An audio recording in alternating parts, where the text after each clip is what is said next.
Hello everyone, welcome back to the channel. This is John and Jenna with Flippin' Ain't Easy. Apologize for the delay in starting up, but you know me, I'm always scrambling around before the live. So how was your weekend with sales? I can tell you that sales again for the second straight weekend were not that great, not at all. Friday, Saturday were not great. Sunday was average, I guess. And today is only okay. So I'm not panicking or anything. Still, overall, things are good. 30 day, 90 days. So let's see, we have like 323 today. So can't complain at all. Now and of course, Jenna's here. She's not feeling the greatest, and of course, we're still kind of feeling the whole residual thing from whatever the hell we had.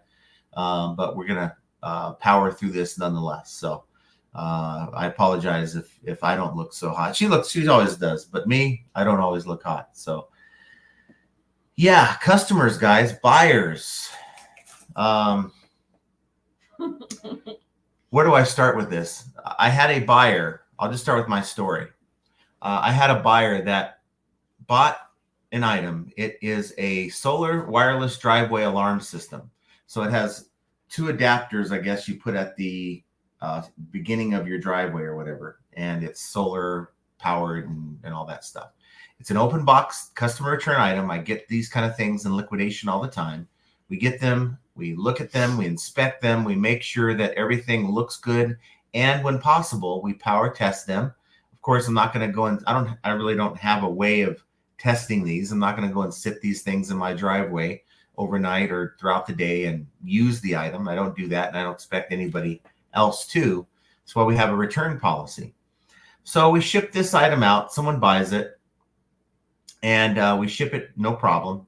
Almost 3 weeks later, we get a message from a buyer pretty much saying that the item is trash, and not only does it show that it has water damage, he says the red waterproof charging port rubber covers are not installed in place, and the item seems to have insects invasion in the internal electric parts. Huh? No, at least not the ones that we had. Now, of course, we told them to go ahead and open a return. So we have a 30-day return policy. We'll be happy to accept a return if it isn't working properly. I apologize for the problems you've encountered. Because I'm not going to argue with the guy. I don't have the item with me. I only have the photos that we took. Then he came back and said, I'm no longer living in the USA, but currently in Kenya. As indicated in my profile, returning this order will almost cost double the price. Now it says, he says, since it's only the two sensors. Now, mind you, why would you want to keep something in that bad a condition? Something that has insects invasion? What? Why would you want to keep that? Look, take this thing back. Give me my money back. But of course, he wants to keep the item and says, since it's only two sensors that are not working, but the white receiver is working well. Now, mind you, there's two sensors and a receiver. So 2/3 of this, he says, aren't working. I would suggest, if possible, you charge me only for the white receiver, but it's just my suggestion. And if are in doubt of this claim, I'll provide evidence of my claim. Now, it started to get me to looking here. Okay, he's in Kenya. I never shipped this overseas. This went to a freight forwarder out of Texas. And so I came back and said, look, we need the item back. You haven't provided me any photos of anything. We need the item back. Send it back. There's still time, I guess. But frankly, we follow eBay's process, and we don't give partial refunds. So he comes back later. Now, mind you, he hasn't done anything. He hasn't left negative feedback or anything. He comes back and says, I choose not to return the order. I'll use the working item and dump the faulty items in this order, but the fact remains the item was not as described as working as intended. It does not conform with illustrations, as some parts shown in this picture are missing. He never mentioned that in his initial complaint. For this reason, I will award a 1-star rating. Okay. Now, my thought is, why didn't you do it already? Because here's part of the shakedown. The shakedown is to suggest a partial refund, because that's the remedy, right? You want some money back. And I told him we don't do partial refunds. So now, instead of leaving the negative feedback and doing what he says here, he comes back and he leaves the unveiled threat of leaving a negative feedback. And I called him on it. I can tell you this right now. I called him on it, and we had a discussion last night. This has gone on for like 4 or 5 days, mind you. I mean, by now he should have left his negative feedback. But I told him that you can't do what you're doing. You cannot approach a seller and ask for money back. The seller is offering a resolution. Heck, you circumvented the international shipping program by not following them and using a freight forwarder. That's not my situation. I can only tell you what eBay has sellers do, and that's to have you open a return. There is no requirement for me to offer you a partial refund because of your situation. And I said, you can't do feedback extortion. Well, I didn't do no feedback extortion. I said, then why wouldn't you just have already left your negative feedback? And mind you, he still hasn't. This is after the discussion last night. And I gave him the policy. The policy is clear. You cannot use a threat of sending a negative feedback to get what you're wanting, which is a partial refund. And a remedy's already been offered. Now, will eBay have my back if he does leave a negative feedback? I don't know. But here's the problem that I have with these buyers. This isn't his first rodeo. Now, he has 28 feedbacks, okay? I'm promising you, this is not this guy's first rodeo. You can't, this particular brand, by the way, of item that he bought, you can't just substitute parts. This is a third-party Amazon brand. You can't just make your own sensors and hook it up with this white piece that he's talking about. It doesn't work that way. It is something that it all works together, or it doesn't work at all. So I don't buy the whole thing that he's telling me. Number one, because I inspected the items. I did a power test to make sure they at least show that they powered on. But now I haven't looked at his feedback. Of course, you probably won't see anything because he's a buyer, and sellers can't leave negative feedback to warn other sellers of what's going on. That's the problem that eBay has put sellers in, is that we cannot warn other sellers, or at least state our case to show that there's a pattern here with this particular buyer or other buyers. Okay, all we can do is kind of cave in, or we can stand our ground. And my argument is, unless you can confirm that you've done something wrong, mind you, he said he would send me some photos. He never has. He's gone back and forth with me. Okay, so if that buyer cannot prove that you screwed up, or at least make a case, or you guys know your sixth sense kicks in, tells you that there's a problem or not, based on your discussion with that buyer, well, you shouldn't be giving them a partial refund. And I think we as sellers train our buyers to do this to other sellers. And because sellers can't leave feedback to warn other sellers unless you're doing a false positive, and not many sellers are going to violate eBay policy to do that, then these buyers go unchecked, because eBay, I did place I reported the buyer, by the way, before he came back with the whole 1-star rating threat, because I knew where this was going. Already asking me for money back instead of using the return process. So that's, and, because he is opening the return, he can open it as an INAD. eBay is going to give him that 35 days. So it's not like he doesn't have time to get it back to his freight forwarder and then get it back to me. So want to know what you guys think on that, and this whole idea that sellers, and I keep reading in these Facebook community posts that people are so afraid of a negative feedback. Guys, if you sell enough items on this platform, it's going to happen. No matter what level of customer service you deliver, it's going to happen. And we just got to accept that, and don't allow that to, don't allow buyers to take money out of your pocket, because why would someone want your item but not send it back? Okay, that should be the first thing.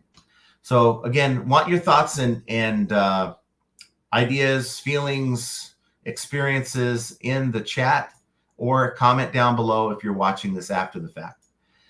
So let's see who we have with us today. We have Mike Camparelli, says, hi, John and Jenna and all. Sales getting back on track. But brought 9 boxes to the post office today, and some were higher volume items. Have noticed that others doing well too, and I got on Bonanza today. Easy to set up.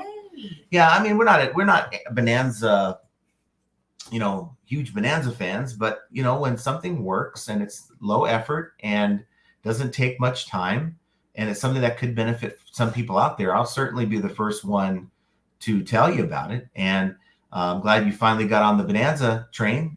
And you're going to find that it's going to be maybe weeks, maybe months. You'll finally get a sale and you go, wow, cool. And it's something that I don't think we've checked Bonanza for quite some time. But I use my PayPal account quite frequently for other business. And if I had a sale, I'm in that account like every other day. So if I had a sale, I would know about it to report it. And it's saying that I can't even log into Bonanza. Probably someone's hacked my Bonanza. Oh, wow. Who does that?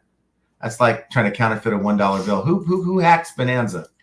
So I can't even get into, strangely enough, I can't even get into my Bonanza account. Oh, here it goes. It's weird because the password I saved. So I don't have any orders. So always check your Bonanza account. The sad thing about Bonanza is they don't have an app. And if they had an app that could give you a notification, other than maybe relying on your PayPal app to say, hey, I got a payment, I think I wouldn't miss. There's times I'll miss a payment by a day or two and ship it out late, but just because I just didn't know. All right, Charlie McBride says, love your show. Everyone needs to watch Curious Collection show today about 10 things in abusive relationship related to eBay. I didn't know if I should laugh or cry. Oh, check it out. Yeah, we've seen it before. It's a couple that talks. It looks like it's out of the garage or whatever, talking about eBay. But yeah, well, I think they watch this show sometimes. They do. Ping G says, had 3 items sold over the weekend to ship out this morning. So I don't know if that's good or bad. I think you do a little bit more than that normally, right? Brenda Smith says, some good sales this past week. Godzilla DVDs are bringing in good money. Godzilla. That's interesting. Oh, probably because didn't the new Godzilla movie? Is there a new Godzilla movie? Yeah. Okay, well, that's one I'll miss. I could be wrong because. Yeah, remind me to skip that one. We're gonna go check out. Not always right. We're gonna go check out the second Dune movie. We rewatched that, but Godzilla, I just can't get up for it. Kelly Deb says, hello, John, Jenna, and all you wonderful people in the chat. Sales are picking up now, finally. Yay. And you're going to find that sales for a lot of people are going to pick up because you're getting money with not only taxes, but isn't there something happening with the child tax credit where money is being sent like on a quarterly basis to families or whatever? I don't know. But that's, of course, anytime that happens, that's money in someone's pocket. Why would that be happening? That's been going on. The child tax credit money? Yeah, that's just something you get on your taxes. No. This is something that's a recurrent payment. Wow. Yeah. Is that in all states? You got to ask Kelly. Ask them about it. Mike Camparelli says, I find that most buyers are fair and I always give good customer service, which is appreciated. There is the occasional one who is difficult. I treat them the same way and not let it get to me and move on. And it doesn't bother me. I was out and about at the store yesterday, and this guy was sending me messages back and forth. And eventually I just had to copy the policy and say, you cannot, even have the threat of negative feedback tied into this discussion. If you would have just said, look, would you consider a partial refund for this? I would, of course, press them on at least providing me some proof that he said he was going to provide before I took that kind of action to determine what to do. But the moment you then go into, I'm going to leave a 1-star review, quote unquote, why would you tell me? What's the purpose of telling me other than manipulating me in my next decision? And, by saying that, oh, okay, well, let's avoid that. Let's give you whatever you're looking for. No, that doesn't fly with me. Lissa says, happy Monday, FAA family. Hope everyone is doing better. Feels like spring finally. Hopefully sales are sprouting like the flowers. Can't wait to see Miss Jenna and John to start the week. Awesome. Thanks for being here.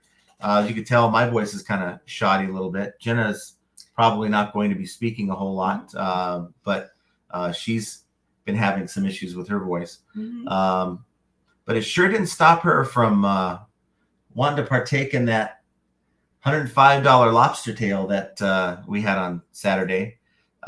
We went with friends to the local sometimes steakhouse. You just got to make sacrifices. Yeah. You were sacrificing then, right? I was. Yeah. Let's see. We have Brenda Smith. Says happy Monday.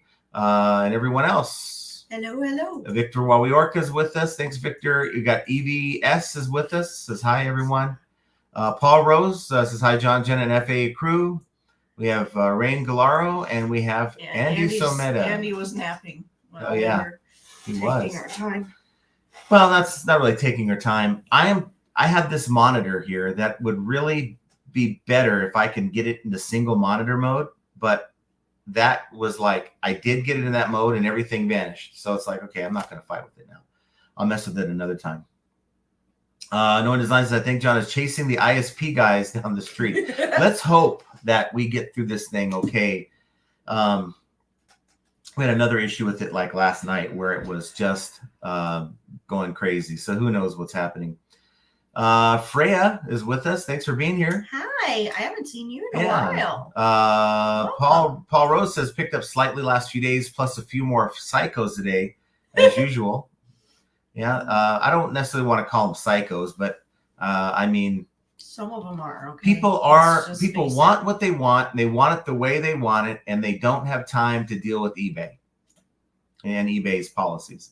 Well, I don't have time to deal with eBay's ridiculousness. Mike Sellers says hello, Jenna, John, and chat.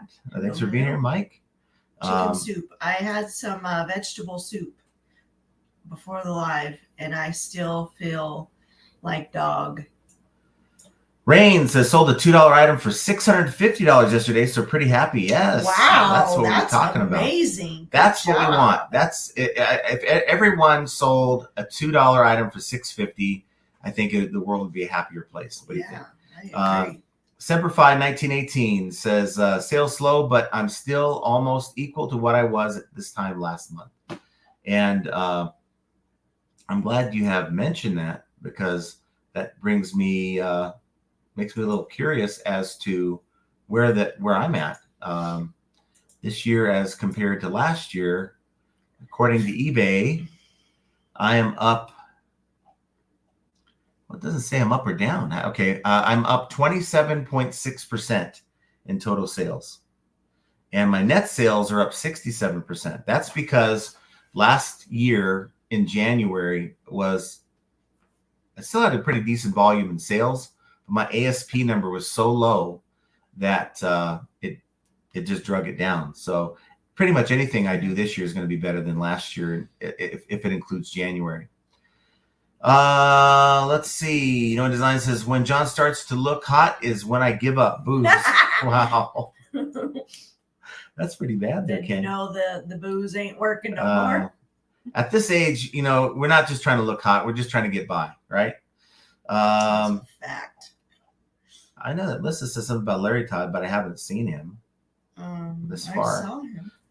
Glenda's with us. Says hi, John and Jenna, and wonderful chat, peeps. Hello. Paul Rose has had one today. Ask 4 questions on a DVD, 19 photos, and detailed description. She likes to give negs too. Ew. Answered all, but as expected, no sale loonies. Honestly, I wouldn't have allowed it to get that far. I would have pretty much said, you might want to get it elsewhere and then block, because people that ask 30,000 questions before the sale, what are they going to do afterwards? Are they going to complain that they didn't like the movie? eBay, okay, talking about buyers that leave negative feedback. eBay, the form is almost like an Amazon review page where they're reviewing the product. Well, they give the product a bad review and it's labeled on you for some reason. I really don't agree with why that's eBay like does what that. Guy did with we had some they were batteries for a drill or something, Mm-hmm. and he bought the wrong the wrong ones for his machine. Well, that's not my problem, but he still gave me a negative. Right. I mean, so I just got a thing that came across my screen. It says, respond to item not received case. God, not that thing. Yeah, it's this walker. So we'll have to check it out after we're done here at the live. But, I'm not surprised. Okay, so EVS is how much did it cost to get it to Kenya? See, I don't know. This was sent to a freight forwarder. And the thing that gets me, I don't quite understand why buyers, and if you have the answer, please put it in the chat. Why do buyers in 2024 use freight forwarding services? Because isn't that what EIS, eBay International Shipping Program, is? It's a freight forwarding service, really. We send it to eBay. They look at it, maybe repackage it, ship it to the buyer at wherever country they're at, and they charge a premium for that. This freight forwarding service isn't doing it for free. So any of these freight forwarding services, maybe they just advertise it better to these countries. These countries go on and buy the items from their country, it gets to the freight forwarding service, and we ship it there. And they're not knowing that EIS exists, because I'm sure that there is a problem. They would have opened a return like they did with me. Well, actually, he never opened a return. He just complained to me. But he would have opened a return, and then he would have been given X amount of time by eBay. Here's the label, ship it back, and we'll do something about it. Now, his concern later on was customs, saying that customs is going to charge him twice what the order is worth. I highly doubt that. I don't know anything about Kenya, but I mean, logically, if you have $100 item, why would they charge you $200 in customs? It just doesn't make sense. I've never heard of such a thing from any country, and could be corruption going on, but that's not my problem. Trombley's Treasuries says it's a great thing buyers are in different states because they can hide behind the keyboard. God help me if I would go face to face, but there's something to be said for face to face contact. Right. Well, nowadays people get bold face to face. I don't know if you ever watch videos about people that go into stores and stuff like that. They feel emboldened as ever before. But 20 years ago, face to face, people didn't act that way. So, I'm glad I don't work in a brick and mortar environment behind a counter, because there's a lot of crazy people out there. It's not even worth it, to be honest with you. But these people, they think they're slick, and because they've had an experience or two that allowed them to keep the item and to get some of their money back, why wouldn't they keep trying it? As long as eBay enables this madness, anyone that's likes money is probably should do it. I don't think it's a good thing at all. I'm not endorsing it, but who's to stop these bad buyers? You submit a report saying this guy's shaking me down. They don't do anything about it. The crazy card says feedback extortion against the rules. Yeah. And I think that's probably why, I have not heard anything after that, because I sent him the policy. Maybe he's like, oh, wow. I don't want to ruin a good thing here. This guy's calling me out. So I'll probably just move on to the next person I buy an item from and try it again. Keena is with us. Thanks for being here, Keena. Hi, Keena. Nice to see you guys. Vibe Mason 95 says hi. Well, nice to see you. We love seeing new folks pop in, so thanks for being here. Paul Rose says, was referring to Rangalaro Calidev's fantastic sale. Yes, that was a fantastic sale. Yeah. Anybody out there can beat that. Two into 650. Anybody can beat that from this week. I want you to put it in the chat and let me know about it. Stephen J 78 says, my wife would get so damn mad she would get on a plane to Kenya and stick those insects up his ass. It's like, okay, wait. So you're worried about an item that's infested with insects from Nevada? I can just imagine what the insects in Kenya look like. Ping G says, if the buyer used a freight forwarder, your obligation is only to ship the freight forwarder. Yes, the eBay money back guarantee does not apply to them if it is reshipped.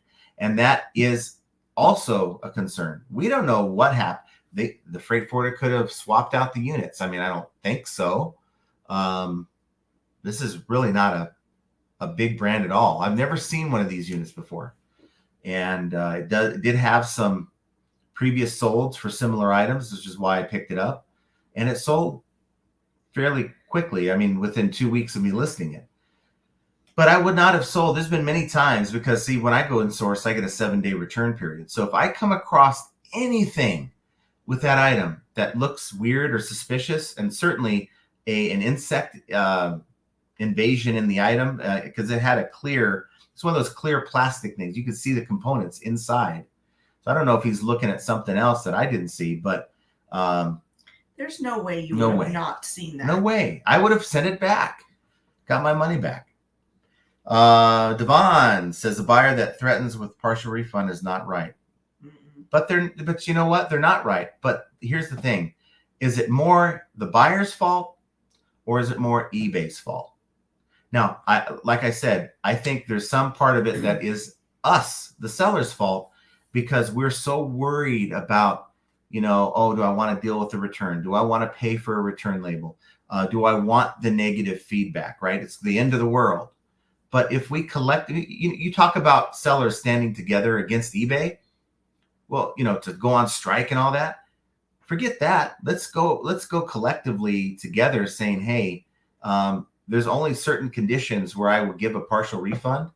And to avoid a threat from a buyer like this, shouldn't be one of them. If you messed up, if you can go into the listing and go, oh, I said red and it's green. Well, you screwed up. You should do something for them. They're willing to take the green one and take a few bucks back because you messed up. That's good customer service. But when the buyer initiates it, right, and the item, they describe it to be so bad, but yet they want to keep it, there's something wrong, right? Because who would want to keep anything that had an insect invasion? That doesn't make any sense. Invasion. That's what they said, an invasion. Okay, that's the wording that they used. Stupid. The dramatic, right? Use the dramatic terminology. Devon says, my son's home found snow, so skis just hanging out in the hallway. What? Oh. So my son's home found skis hanging out in the hallway. How much are they worth? Paul Rose has only had to give a partial once on a GSP order. That's Global Shipping Program. An item I paid 150 pounds personal and sold for 50. eBay basically told me to do the partial, but it stung. It was a lot greener back then. Absolute Affluence says, I had a guy return a used DVD because he didn't like the movie. Now that, like, come on. People are so stupid. But I'm wondering if you had free returns. I mean, I guess that's kind of asking for it, right? But that's why I don't like offering free returns, for reasons like that. They can rent your item for free and you have no recourse. Silver Hair Stacker says, can I get a partial refund on my sons? Their college cost me $160,000. Nope. Here's the thing, Larry Todd. At some point down the road, they're going to be taking care of you. So just know that it's sort of an investment that you've made into that. Sawtooth Outpost says, I will say it seems much harder to get negative feedback removed lately. I pointed directly to the extortion and it was blatant. In my case, eBay did nothing. I gave up after about 5 appeals. So that's where I think it's important when you're using the feedback removal tool to go in and to make a case, not about really your situation.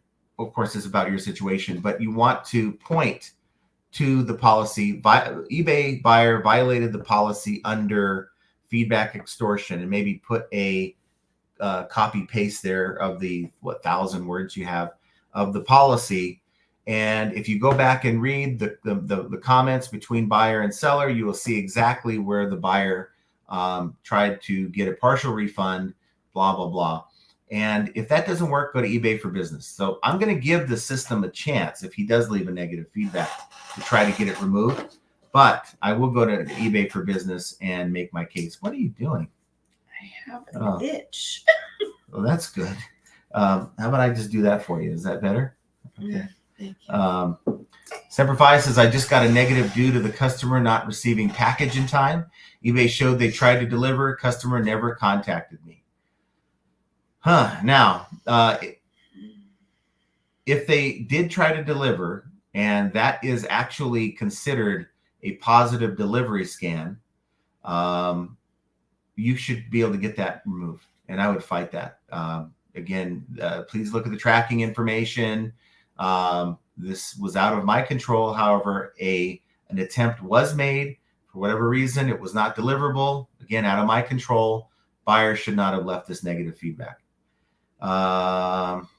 T's Flip says, anyone heard of eBay requiring 10 photos for a return request for an INAD? I messed up, sent wrong item. Buyer says he wants to return, but eBay wants 10 photos? 10 photo? What? I mean, I have never heard of that. No, it's not. A photo is not even required. Now, I really believe that buyers should be required to prove, hey, this is what happened. Okay. If that was the case, we'd have half the INADs because people aren't going to have anything to take a photo of. But no, I've never heard of that before. He's not willing to do that. Mike Seller says, dipping my toe into Mercari as of today. We'll see how it goes. Yeah. You know, it's going to be a different type of customer that you're going to be dealing with. And you're going to find that things that you could not really sell on eBay are going to get a little bit more traction on Mercari. And you're going to need to accept the idea that you're going to take a lot less money to move your items on Mercari. Yeah. Paul Rose says, the guy who was a scammer, but if I'd have done a return, I would have had to pay the GSP each way. Just wasn't worth the time and the risk. Yeah, sometimes it's not. So you guys still have global shipping program. We have eBay international shipping program.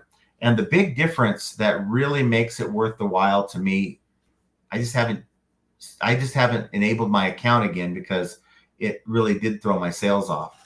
But the thing about EIS, International Shipping Program, is that once a return is open, your only obligation is to get it to eBay. eBay then takes it over once there's a problem. So if there's a return, they deal with that. And that's, to me, is a really, on paper, a really good thing. But until they can implement it, for me, now, some people have no problem with it. But in my both accounts, sales drop like a lead weight once I enable EIS. Rural Squirrel says, Jenna. Hello, Kristen. Ken says, Bonanza doesn't have enough traffic and or buyers to afford to make an app. Well, it's that same mentality that we talk about. You should be investing in your business, whether it's supplies, boxes, good lighting for your photo area, a good, decent camera or phone to take good photos, things like that. These are investments in your business.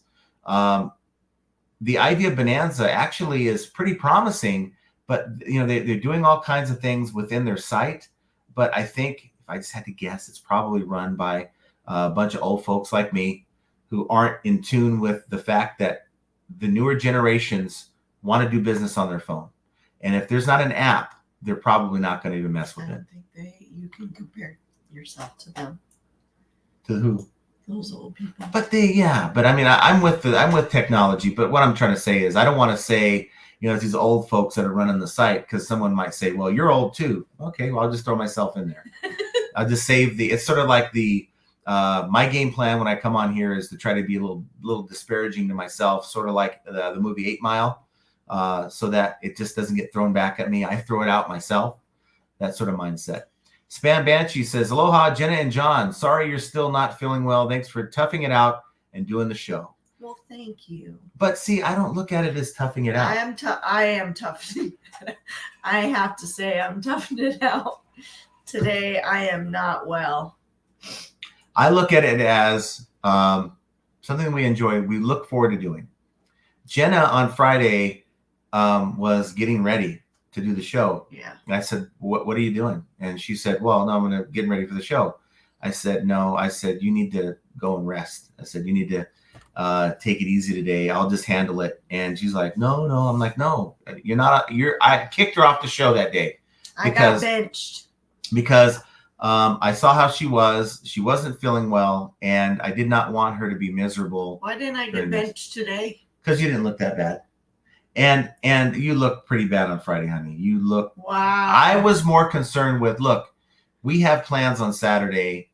You ain't going there if you're not feeling better. I am not putting them in, see, right now we're dealing with a lot of residual. So we're out of the contagious stage of whatever we're dealing with. We're in the remnants of the whole thing, and it's causing a lot of congestion and just it's just a lot of ick in here. And I think I did just way too much too fast. Yeah. And on Saturday we went walking around Yeah. with down Fremont Street, the place that locals like to stay away from. And she was commenting how like out of breath she was. I was out of breath. I was hot. I was so hot, and it was only 46 degrees out. And all the other girls that we were with, they're all wrapped up in like heavy jackets. And I'm like, dude, I'm sweating over here. We got Larry Todd says, I shipped 30 this morning, banging weekend in sales. Wow, awesome. That's awesome. Absolute Affluent says, if that is the case, I'm going to go have like 12 kids. Well, there is some kind of I don't know. I mean, someone will have to look at it. There's but lots of rules to it, I'm sure. No, like a child tax credit, I think is what you're talking about. Yeah. Well, yes. Rural Squirrel says BB&T. What's BB&T? I don't know. You got me on that one. Mike Gertis says buyer demand a refund stating item didn't work. I know it did and told them I offer free returns, left a negative and open return, but never shipped it back. I knew he was scamming. I reported them. You know the things that sucks about that? I would rather them leave the negative than to open a return, an INAD return, because even if the buyer keeps the item and eBay closes the case due to not being sent, that is counted against you in your returns, your return ratio. Major Wins says, hi, J&J. We're working to sign up for TreeCat today, but for some reason we can't get past the terms and conditions page. We're going to keep working on it and hopefully get it up and running soon.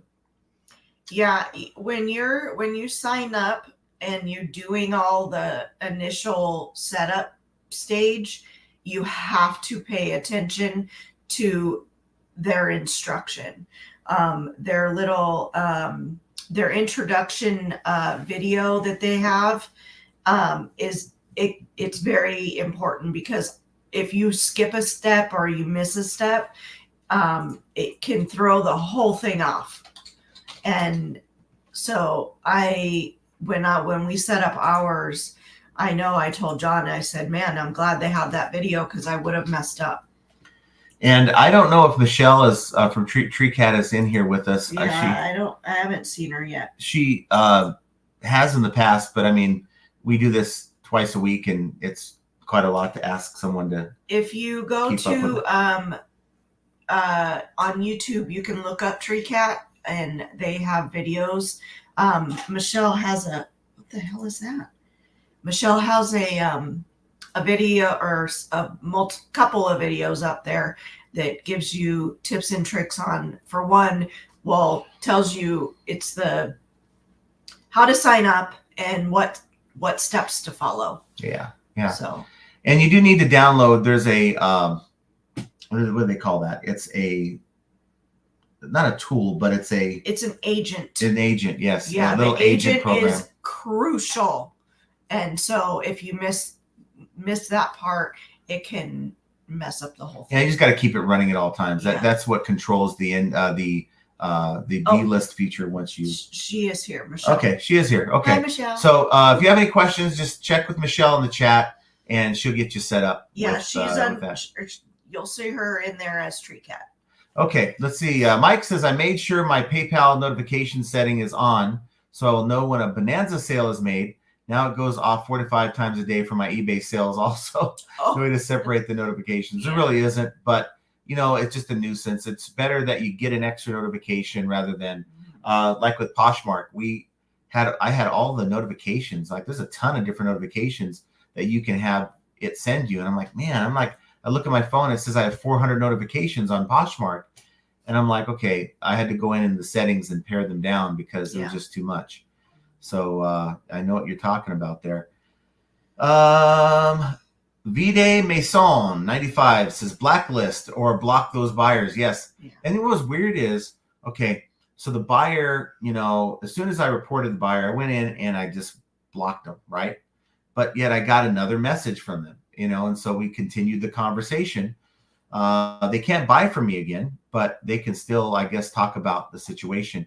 And our driest watcher here is Scott says, nice to see Miss Moist back today. So we're not doing that again. We got to come up with another word. Yeah, you need to find another word. I know even Primo Chemo on his live today was talking. He gave Jenna a moist shout out today on his show. We've got Benny Stratton. I'm never telling you guys another word that I despise again. And this is actually Benny Stratton, not the other imposter Benny Stratton. There was a guy that called himself Benny Stratton's Paragraphs that we actually did. Well, we did block because we knew they weren't the real Benny Stratton. A buyer in China tried to pull a quickie on saying he didn't get the item. In fact, he used a freight forwarder, was contacting me a day after it got the freight forwarder.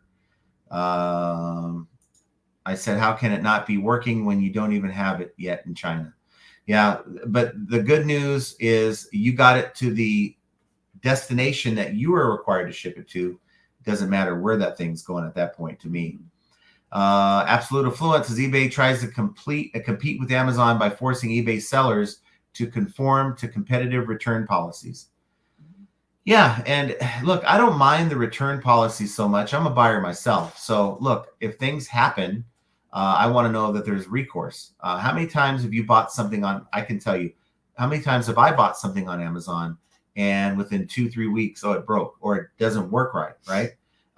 It's good. It's a good feeling as a consumer that you have some kind of support there within 30 days or whatever. I think Amazon's like 45 days, whatever that is. And you know you have some recourse as a consumer. But I realize that requires me to return the item. I can't just keep the item and get my money back. And if I am going to get my money back, it's up to the seller to offer that as a remedy. Well, we just don't want to deal with the label or whatever. It shouldn't, it shouldn't be something where I can go in and shake down a seller. I mean, you never see that on Amazon. Nobody has stories like this on Amazon. EVS says, Yahoo just got an offer. I have had no sales for 10 days. Wow. So, yeah, that's that, amazing. Hit that like button, guys, and hopefully you will get your sale. Take your offer. Yeah, you get your sale in the next 24 hours if you hit the like button. Don't ask me how it works. It just works. It just does. Benny you already says, said okay. That. Primo Chemo. Aloha, everyone. My familiar sales patterns from pre-June have returned for the past month. Big Sundays. So now ours used to be Big Sundays too. I want ours back. I just had blah Sundays. I want big Saturdays back, and even bigger Sundays. Now, again, my thought is Saturday. We're out and about doing our thing. I'm doing the yard sale gig. I went and did some yard sales. The yard sales were a dud, by the way. On Saturday, I picked up one item for the business, one item for my car, and that was pretty much it. What'd you get from the car? Some windshield wipers. Oh, that's right. Some brand new windshield wipers. They had a big box of Michelin windshield wipers. They wanted $4 a piece. I know you get them for like $20 at the store for that brand and that particular type. So I thought, okay, pretty good. They had the sizes I needed, and I picked them up. But I went back to my buddy's house who's having his yard sale, and I went over there, and all he had were the 2 totes of the stuff that I left there out. And I told him, put it out, sell it, whatever. They were going for $1. He sold like 5 items the entire morning. And I'm like, he's trying to give me the money. I said, no, I told you to keep the money. That's your money. You're out here. I said, what are you doing? I said, put that stuff in your garage, throw it away, whatever. It's not worth your time. I thought he was going to have more stuff out. I want my totes back, though. Oh, no, I'm going to get my totes back. Yeah. But, I don't know what he was doing. We've got Lori Nye says, hello. Thanks for being here. Absolute Affluence says, which is not a problem because it's just raising the bar, but eBay sellers should be compensated from Amazon. So I'd like to know more about that problem, eBay sellers with Amazon, maybe, or compensated from eBay, not Amazon. Okay. So maybe I missed something there, but eBay is not, as much as they might want to tell us otherwise, eBay is not seller friendly, guys. The idea that, yes, they've taken away the ability to leave negative feedback for buyers a long time ago because sellers were abusive. And there's things that were said to buyers that should never have been said at all, ever by anyone. But there's got to be some kind of thing that can be done that can call these people out for who they are when they do it. And the proof is in the messages. There's messages backing up what you're saying. There should be something that is really, I mean, we can report a buyer, but where does that really go? Just my 2 cents on that. Bearded PokeTuber says finding a reliable ISP ain't easy. Now, this one actually it has hiccuped twice, and it just happened to be when we're having the live. So let's hope it doesn't happen again. Benny says also, John, if it was a freight forwarder under eBay policy, you're not liable for any items that are not as described or that are not delivered once they didn't use eBay international shipping. And that's another thing. I mean, it's certainly another thing. And, it's like, why would you use, that's probably my next question is, why don't you use eBay international shipping program? I mean, there's got to be a reason. I'd like to know if you guys have an answer to that. Is there a benefit to using a freight forwarder over what eBay has right now? Absolute says eBay should reward top-rated sellers and give some kind of perk for providing exceptional over-the-top service because we sellers eat the cost for returns. Yes. Mm-hmm. And let me further your point here. The idea that eBay says, well, we can't treat any sellers differently. They can't do that. Well, you do already. As soon as someone opens a new account, you limit them to the number of, now they just lifted seller limits, but I believe for new accounts, that's still a thing where eBay doesn't want to be leaving buyers holding the bag. So they limit you to X amount of listings when you first start an account. Furthermore, you ship an item to a buyer, right? You don't get paid until that item shows delivered if you're a new seller. Sellers that have had an account for a while and have had good transactions, well, we get the payment instantly. So you are treating sellers differently based on what? Tenure. A new seller gets treated differently than an established seller.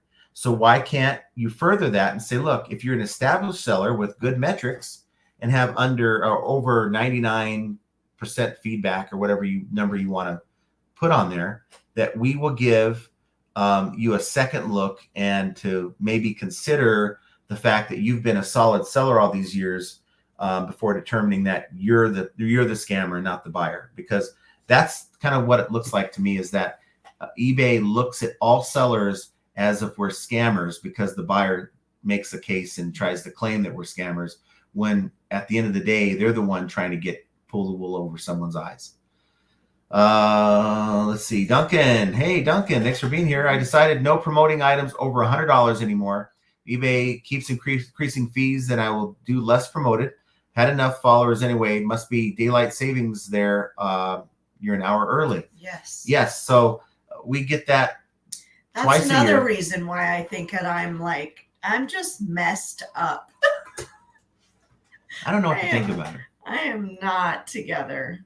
The only benefit I could see is maybe it's like, okay, maybe I could sneak out in the afternoon and play a round of golf or something, maybe. But for me, I remember as a kid, that was like the thing. It was like, yeah, it means we could stay out an hour later, right? That was the thing. As an adult, I don't even care. It just, as a reseller adult, I really don't care because I'm inside the house most of the time anyway. Meg's with us. Hey, folks, happy Monday. Thanks for being here. Hi, Meg. Let's see. Devon says, John, so true. Not look hot, just get by. Yeah. Mm-hmm. It's once you cross that line 50, it's like you look at other people that are over 50. This is going to sound so bad. This is going to sound way bad. Yeah. Sometimes you need to think before you speak. I'm thinking right now, and I've already started to say it. So I guess I've got to have to finish it, right? Let's scoot over a little bit because you're like in the middle. Okay. Then I'll get off camera for you. Oh, no. Okay. So as I was saying, sorry guys, she won't share the screen with me. She is a screen hog. No, but she is a screen hog. I'm just sitting in my chair comfortably. But what I was saying is, once you cross 50, at least in my eyes, it's more about you see other people that are over 50, and you're like, oh God, do I look as bad as that guy? Wow. Jonathan. I'm sorry.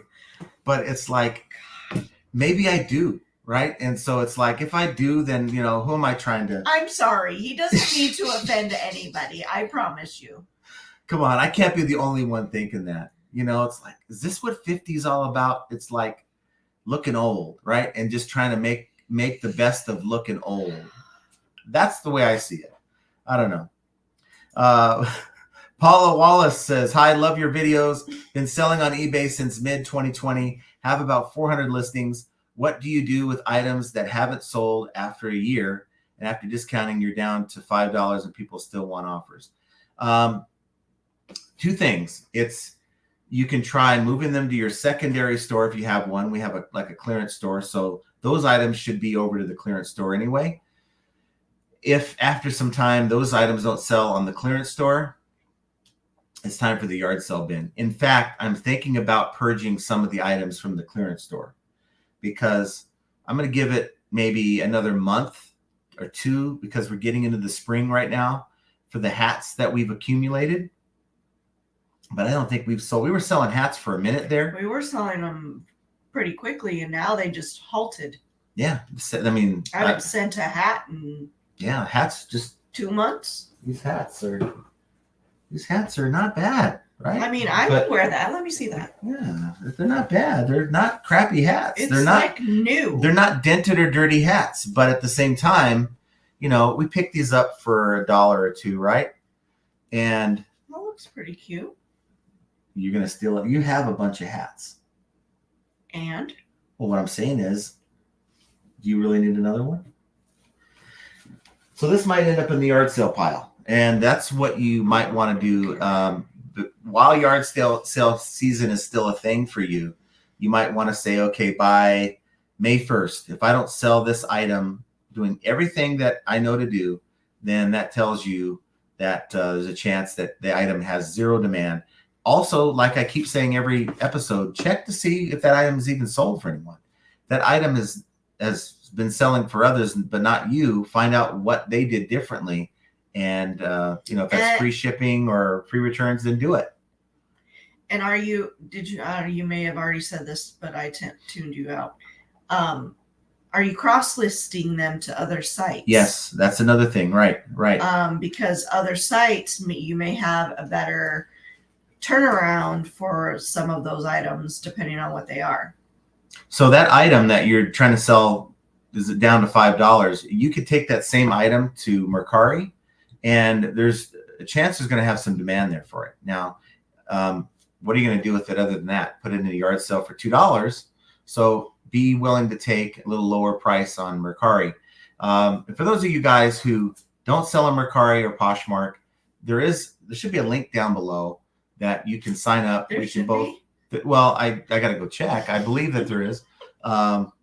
Just take my word for it. There is. And if not, you can just leave a comment here that there's not.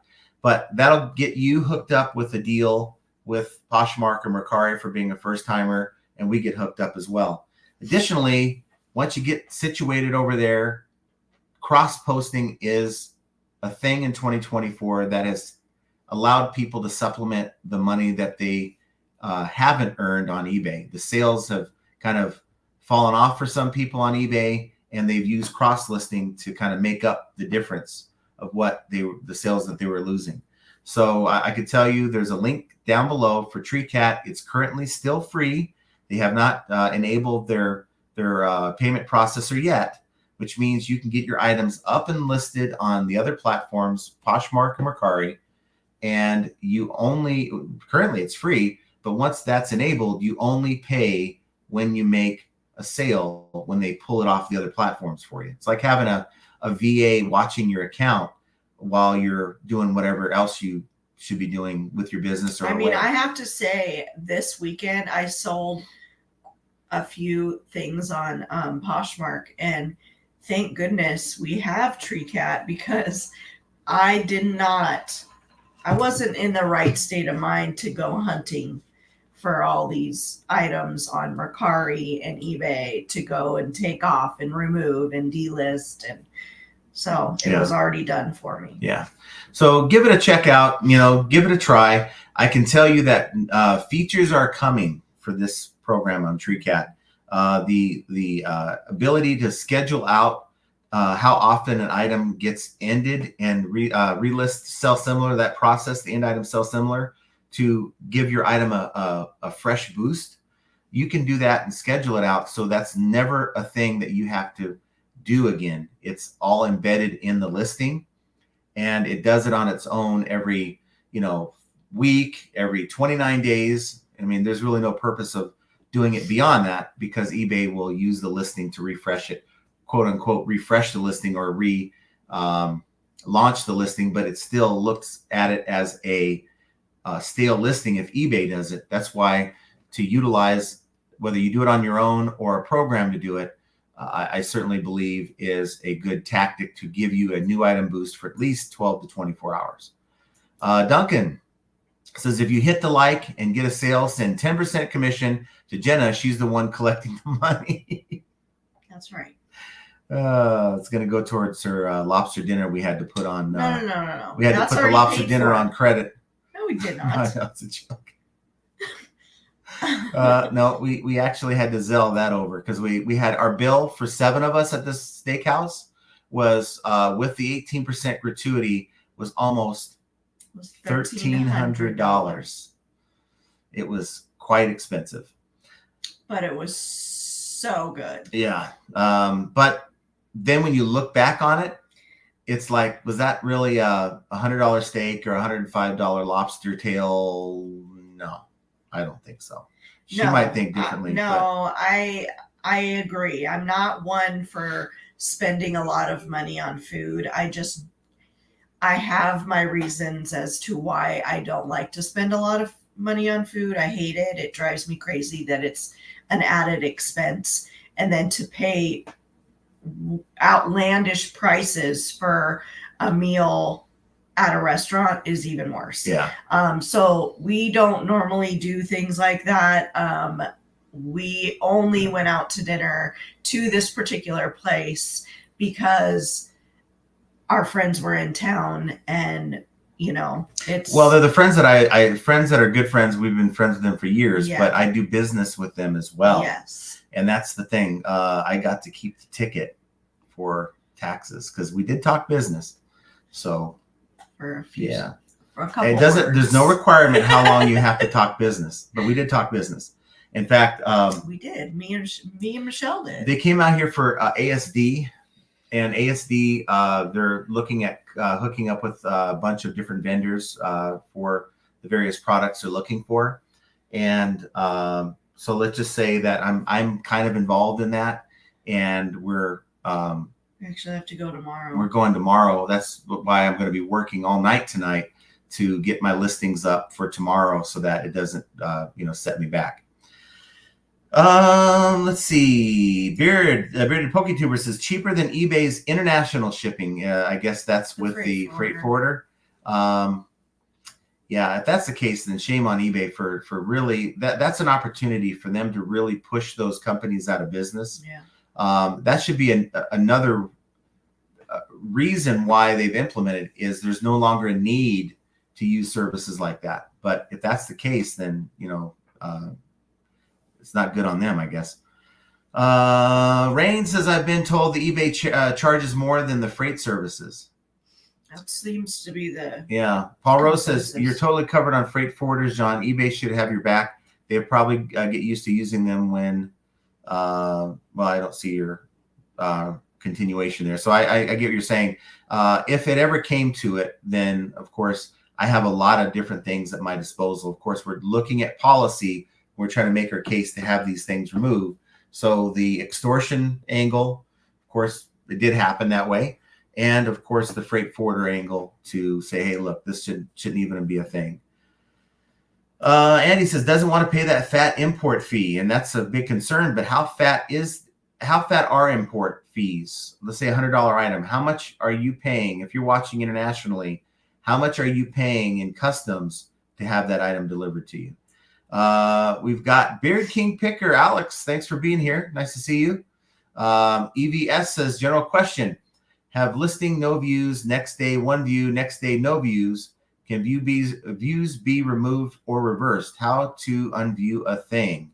Now, generally speaking, you can lose views after 30 days. It's a rolling 30-day period. So on day one, if you got some views and then no more views in like the 31st day, of course, those initial views have dropped off. But if you're saying no views, then no views, well, write that off as eBay being screwed up. We know that traffic, just in the traffic reports last year, were not accurate. You went from one day seeing like, okay, got a lot of impressions and page views, and then 2 weeks later, the same date range of dates, you had fewer impressions and more page views. And it was like, well, where are you coming up with this information? So I don't trust the traffic reports, whether it's individual listing views or just the reports themselves, because they've been so screwed up. Vinyl Rob says, how do I see if my listings are seen internationally? You really can't. It doesn't tell you where that they, where they're viewing the item from.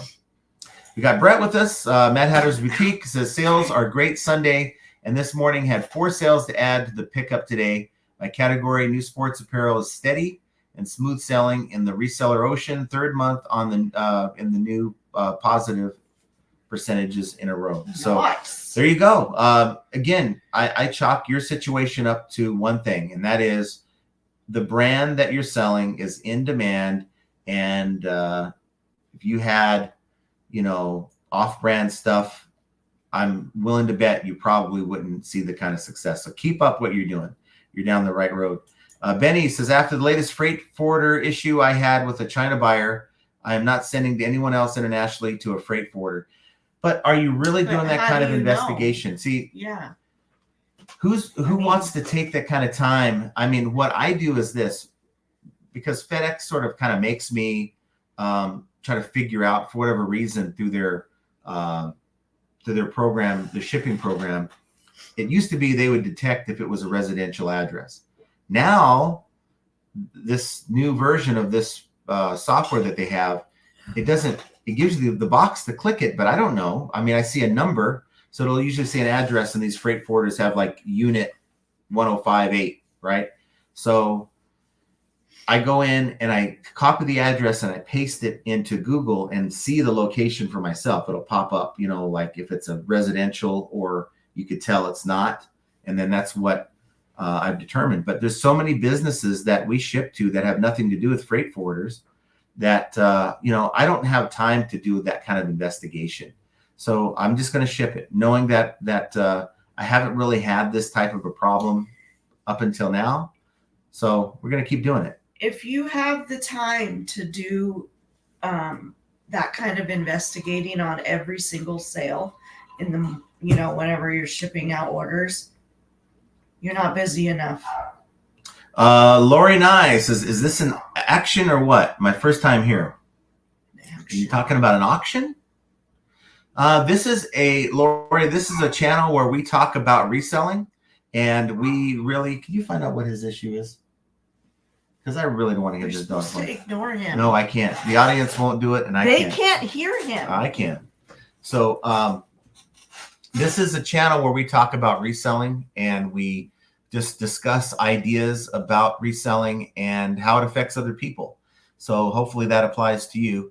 The Tampa Bay Picker says, hello all. Thanks for being here. Paul says, you are totally covered on freight forwarders, John. eBay should have your back.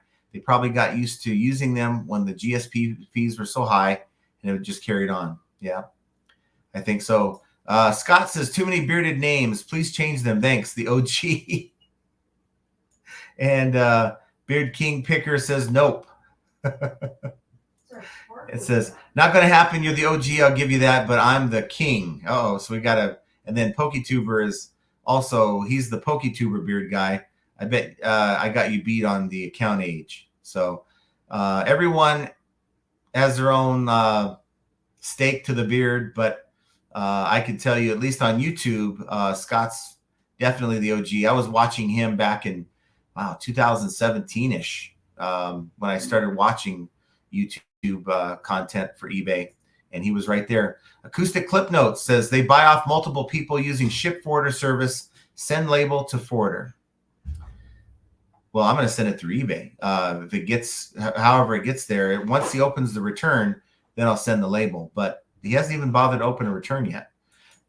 Junk Drunk says maybe the guy from Kenya border guys are bribing him for $200 to get item. Oh, you mean the Kenya officials? Who knows? That's his problem. If he continues to live there with corruption, if that's the case, then that's on him. Rob Something says, I got that beat. Paid $2 and sold for $8.50 end of last week, Friday. Everett's video scaling card. What is an Everett's video video. I'm going to look it up. Scaling card. I've never heard of that before. Oh, Everett's the brand.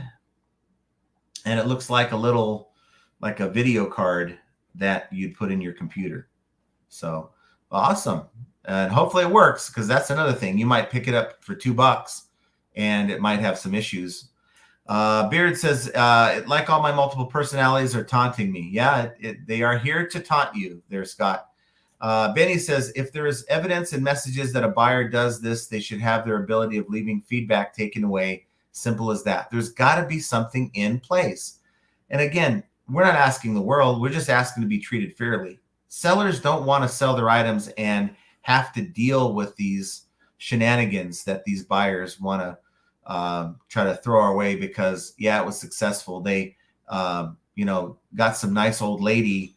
Here I am saying old again, but we got some nice old lady kicking back half the money to the buyer because they were like afraid they did something wrong, and they didn't. They just had a buyer that has bad intentions, and eBay should have her back when that happens. Paula Wallace says, if you have 20 plus items that haven't sold, hard goods, clothing, etc., where do you get rid of them at? Do you just redonate them and take them as a loss? Of course, you have your cost of goods for those items. Whether you sell them or not, there's still cost of goods that you apply towards your taxes at the end of the year when you're doing your taxes. But with that said, I don't necessarily think you should just redonate them right away. If you have the ability to have a yard sale, that's a great starting point.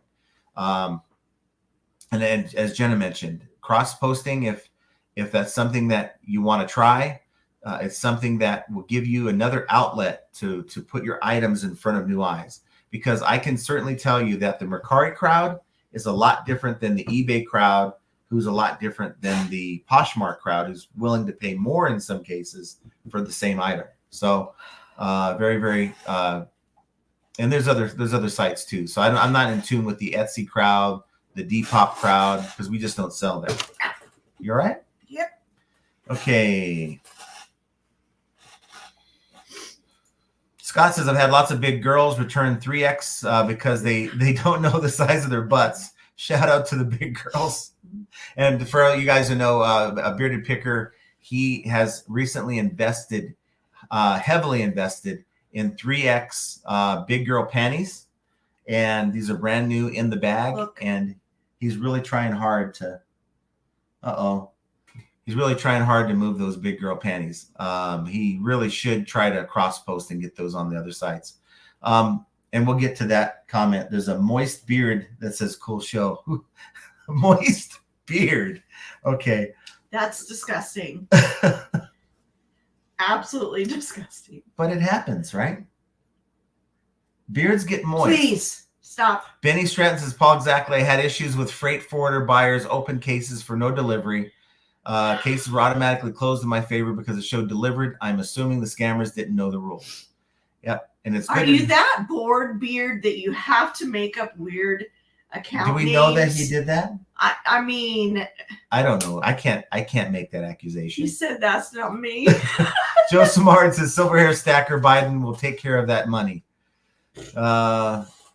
Your government is always going to be on you for that money. Trust me. Andy Someta says, eBay for Business, Facebook hasn't worked for me in years. I had one bad experience with them. I kind of never went back, but I really never had to use them since either. So if I had to, if I found that, hey, I'm running into an unreasonable buyer, then I certainly will reach out to him. Beard got a return yesterday. The VCR remote didn't work on his TV, said I must have sent the wrong one. I had a similar thing. Someone bought two on the other account. Someone bought two Craftsman batteries that I had picked up. Now I can see the batteries, one of the two maybe not working because we have no way of testing them. We don't have a drill or anything to test them on. We certainly don't have the charger. So I think we listed them as, untested. We picked these up at a yard sale, put a good price on them. And not only did he open a return saying that they didn't work with his drill, but he put a negative feedback saying that these didn't work with his drill. So I'm like, I don't know if he bought the wrong ones for the drill he has. Don't even know if he bought them thinking that they'd be charged up already. I would assume that he would have thrown them on a charger if he had one. I don't know. But to have two not working it's not likely. One maybe, but not two. Antonio Diaz says, hello from Italia. Italia. We have a friend that's going to be moving to Aviano Air Force Base. So in that area, don't know exactly what city that's near. Maybe Aviano is its own city. I think that's just the Air Force Base name. I don't know. But thanks for tuning in.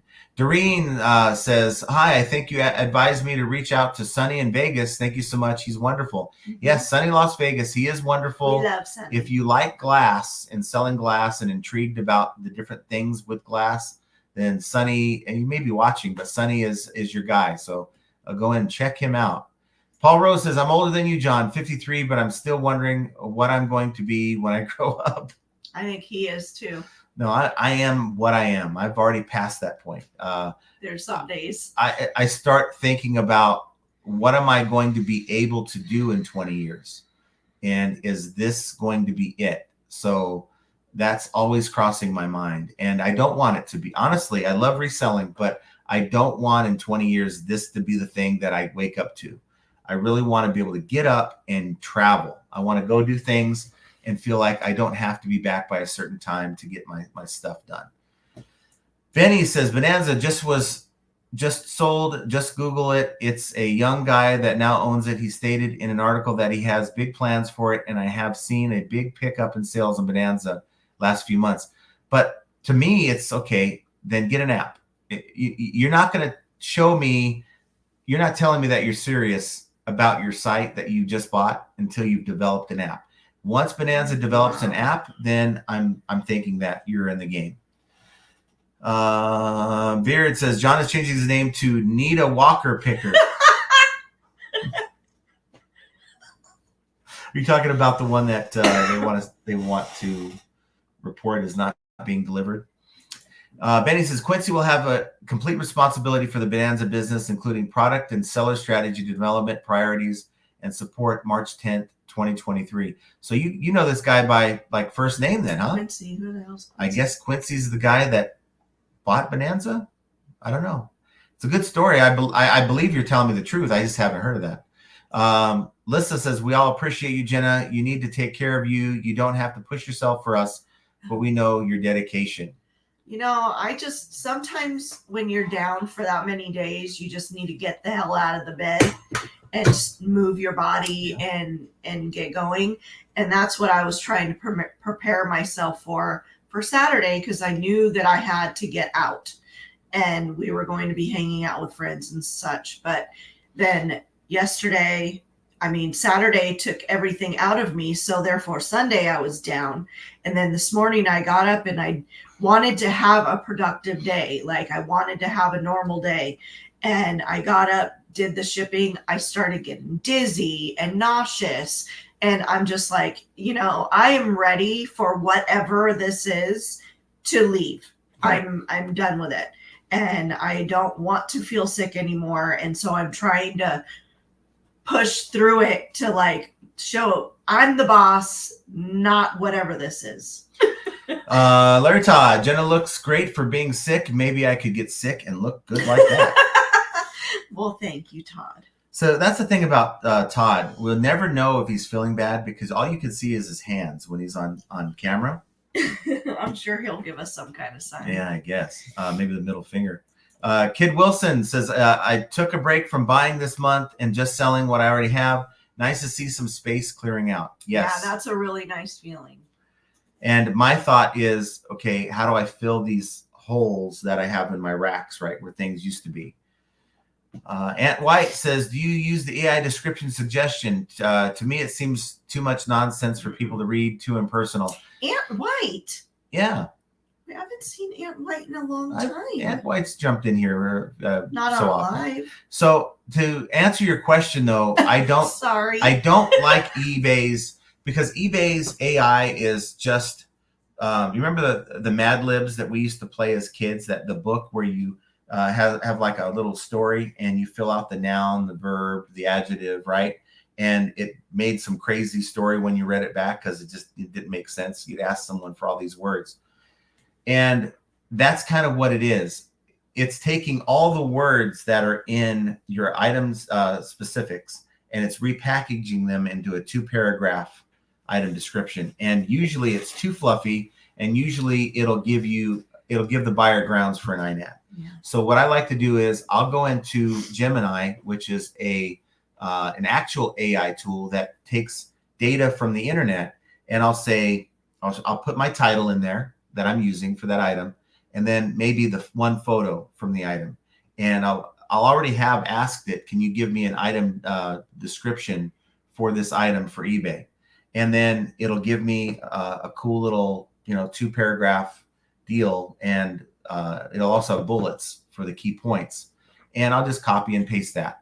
And as long as it reads out okay, not too fluffy, then I'll use it. Paul Rose says, you'll get there, Jenna. Just hang in there. Had to walk back from town today and all uphill, and thought, damn, I really am 53, aren't I? It just takes a little longer to get fighting for yeah. Yeah, I feel like it's taking me longer to get over things as I get older. So TreeCat says, hi guys. And yeah. Mike Gertis says, how about a buyer returning a game back stating it's too difficult to play? Instead of selecting a changed mind, they get defective and not working. Freaking as wipes. Yeah. Gee. What does that say about you if you just return it? Like, oh, I'm embarrassed and I can't play this game. Okay, that's fine. But to make it the seller's problem, that's just not right. Kid Wilson, we have so many holidays now. The post office is always closed, it seems. And I'm good with that. Whenever there's a closure on Mondays, which there's not one today, I don't know. There's not one today because our carrier came. It's like, oh, good, I got reprieve. We got another day to get all these items out. We got Venom in the house. Says, hey, John, late joined today for me, but thank you for doing the live as always. Question, ever shipped to an APO address before? Yes, we have. Got my first one this weekend and shipped it already. Was weird, different label. Yeah, it's like a customs label, right? And it all prints out on your Rolo or Dymo 4x6 label. And, to me, they just scan the barcode and all that information's on their computer. So I treat it the same as anything. Generally, I've not had any problems with someone on a APO or they call them PPOs. But nonetheless, it's like your Guams, your Virgin Islands, that type of thing is where they go, or to Air Force bases across the world, actually. We have Wolfman's Goodies. What's up, people? Thanks for being here. And we have Alan Tenney. How you doing, Alan? Alan in Scotland. I've been selling for a short time. My CD vinyl collection, fantastic reviews, all commenting on the quality of my items. I recently sold a DVD that I'd inherit, and I don't see Alan. Okay. But didn't notice that the previous owner had covered some creases with a black Sharpie. My mistake. Understandably, the buyer was angry. I offered a partial refund, but ignored my offer. And I wrote, this is getting to be kind of choose your own adventure-ish here. Kind of losing my place as we go. A scathing review, my intent to deceive. My sales have completely dried up since the review. I've contacted him and offered a variety of incentives, but he's adamant I'm a common. And so potential buyers, eBay can't help. Any advice?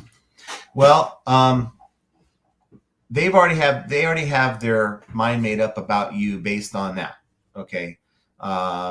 You really can't do anything, but you want to evaluate. Did you make the mistake? If you did make a mistake, you can say, hey, would you consider working with me? You want to keep the item, give you half your money back. See, that is initiated by the seller, not the buyer, okay, as a remedy. But if you haven't determined, maybe you've determined that you've disclosed the item, the pictures were good, then you shouldn't be offering that, okay? You did everything that you were supposed to do when you created a listing. The buyer chose to buy your item nonetheless, whether they read the item description or saw your photos. So in my opinion, leave a very professional reply in your negative feedback and just move on. I'm a firm believer that the first 12 to 24 hours you receive something negative, whether it's a return request all the way up to a negative feedback, even a neutral feedback on a smaller level. I think it all affects your account health in such a very, very small way. It cannot be responsible for you just losing sales altogether. So it may feel that way. I can pinpoint many times where these kind of things have happened and my sales just dropped. But I can also look at other times where nothing like that's happened and my sales just dropped. So I think sometimes as sellers, we try to put two and two together and go, that's the reason why my sales died. And it may not have had much at all to do with it. Let's see who else we have here. Kid Wilson. I know I took a break from buying this month and just selling what I already have. Nice to see some space clearing out. I think I read that already. Trying to get back on track here. Paul took a $50 or 50-pound offer on a 65-pound item today from a buyer in the States. Still not paid. If I give you his address, can you go and kick him up the butt for me? No, I got plenty of things to do, but nope, can't do that.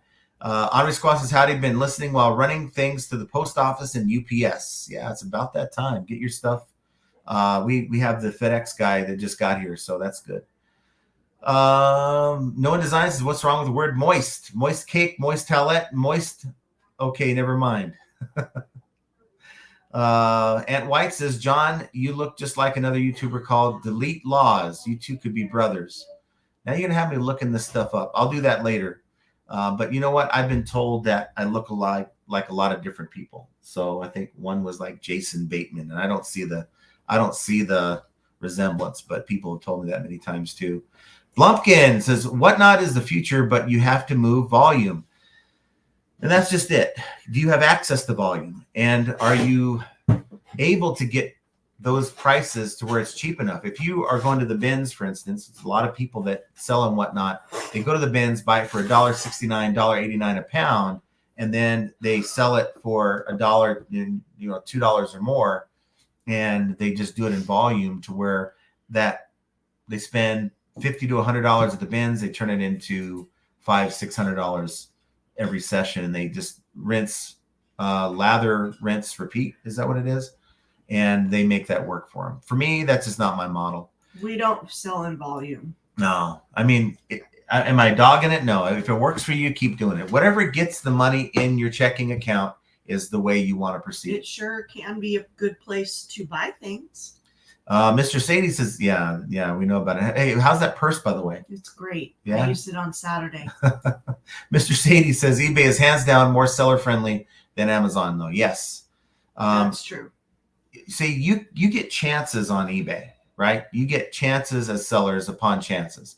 So, buyer will report you. Maybe you'll have some negatives. Maybe you'll have some open returns. But yeah, within the algorithm, it may affect you a little bit. But we're talking on Amazon. You have a bunch of those things on you at the same time. It can really, at some point, and then throw in a counterfeit claim. Instead of getting a warning from eBay saying, yeah, you may not have known this, it's like, no, this has happened to you too many times, your account's shut down. And it's not like and Beard can tell you more about it than I can, Bearded Picker. But once your account's suspended, you're done. You can't just go and create another one like some people do on eBay. Blumpkin says sellers are moving 500 pieces a show in 2 to 3 hours. They are. Ken says Delete Laws has smoother skin than John. It looks like he moistened his face before YouTube. Oh, that's funny. That's really funny. Simply Shenanigans says, hey, John and Jenna in chat. Thanks for being here. And we also have Midwest Picker says, I'm late going to listen from the beginning. Hope everyone is doing well and sales are going well. I mean, as well as they can. Today's not a bad day, but I'm a firm believer, guys, that if you take time away from running the business, whether it's listing and or working on your account, it will hurt your sales.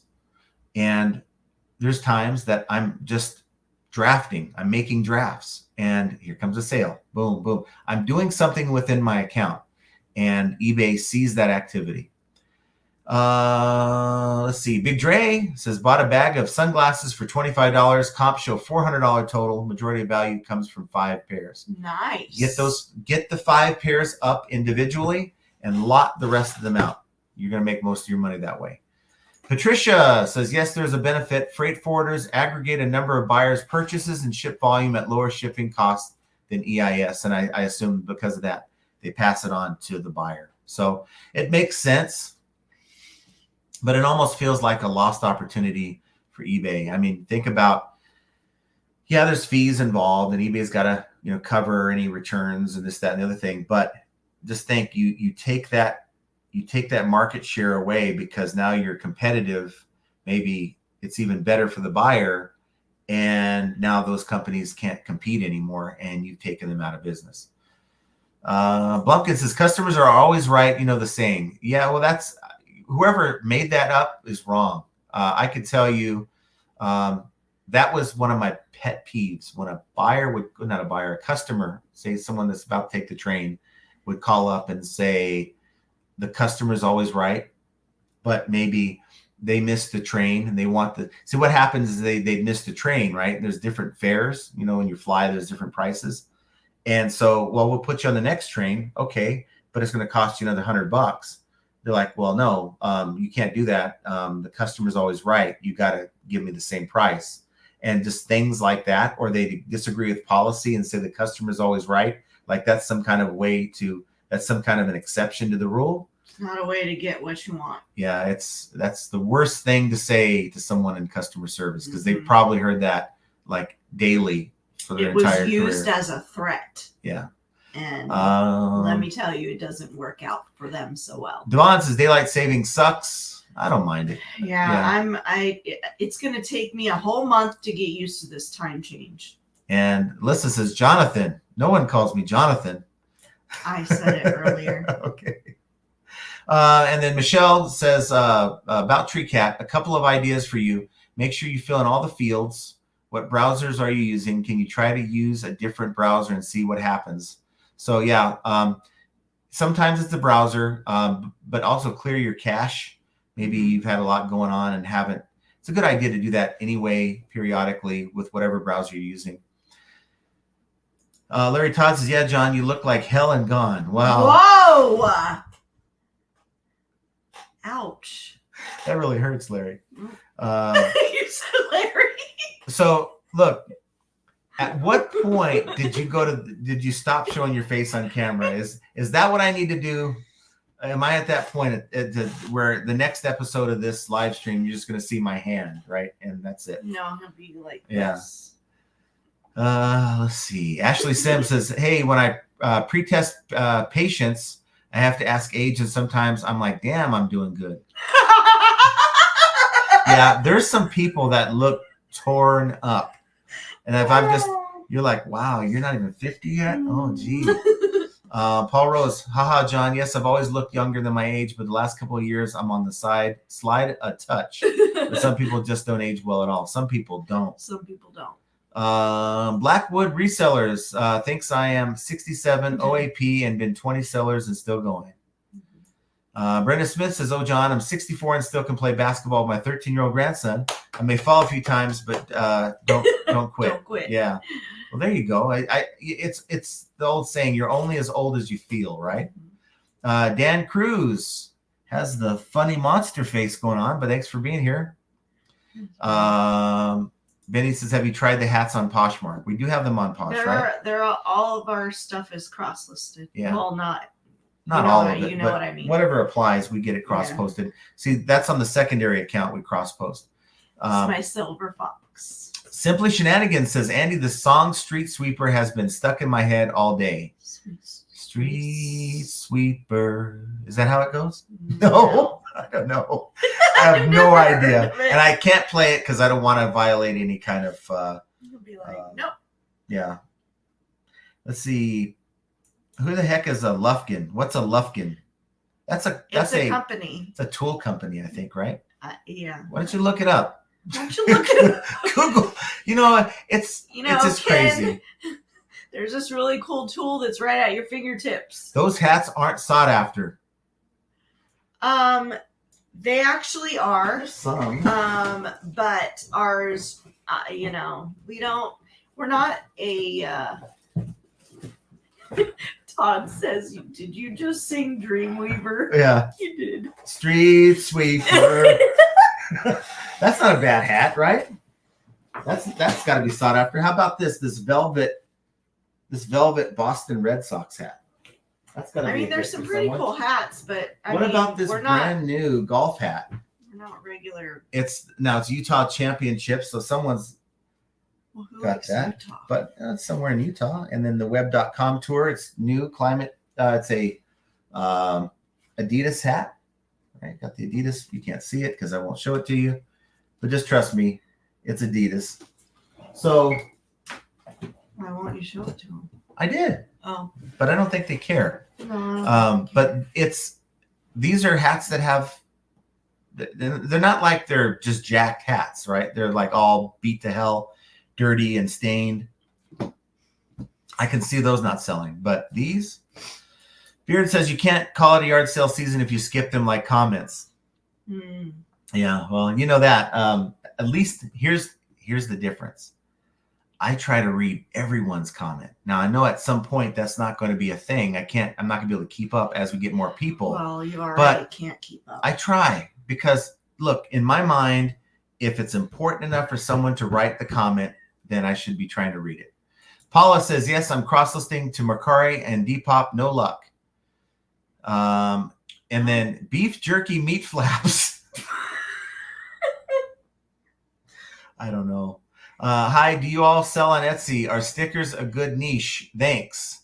I would say no and no. No and no. I mean, it depends. If you have some old stickers that are from like something like vintage that you can point to, this is a, like they used to have like sticker like packs, like instead of baseball cards, you get like stickers and that kind of thing. Maybe they do have those on Etsy, but that's not our thing.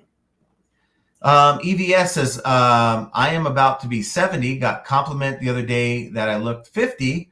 We'll take that any day. You don't look 50, John. It's inside what you feel. I'll keep saying a mistake somewhere. I am 25. LOL. Mm-hmm. But again, it's how you feel, right? And some people don't look a day over 50 and they're 70. It's like, wow, that's surprising. Like a friend of mine, he's 8 years older than me. And I can recall a time where we're sitting there playing poker. We went to a poker table at a casino. And we're sitting down, we're talking back and forth across the table. And someone said, is that your dad? So, yeah. They said, is that your dad? I'm like, he's like, I got your dad. Sammy Hall says, look after yourself and you can preserve yourself. My dad is 83, he doesn't stop, walks a lot. He said, once you stop, that's when you go down. Yes. Mike says, you can never have too many hats. Inside joke. I have a ton of hats. Yeah. I have a hat like shrine, and I need to get rid of some of those hats. But these aren't my hats. These are hats that I picked up for like 50 cents to $1 at yard sale season. And we made our money back from all those buys. Yeah. But like these are just not moving. So at some point, it's time to put them back in yard sale season. Blumpkin says, everything is sellable for the right pickup price. Don't expect to pay $1 for no branded hat, expecting someone to pay 10. They come on here asking why your hat isn't selling. So $10 branded hat. So this is not a no branded hat. I mean, it's new with tags. Okay, new with tags. Yeah, they're not. They're not the bad hats. They're just not. I mean, styles. American Needle is an older hat. This is an older hat. This one with the Red Sox. So, and I'm not complaining about it. I'm just using it as a point. At some point down the road, these hats are going to go in the yard sale. I'm not going to sit here and wait for these hats. I'm not waiting for the unicorn buyer for every one of these hats.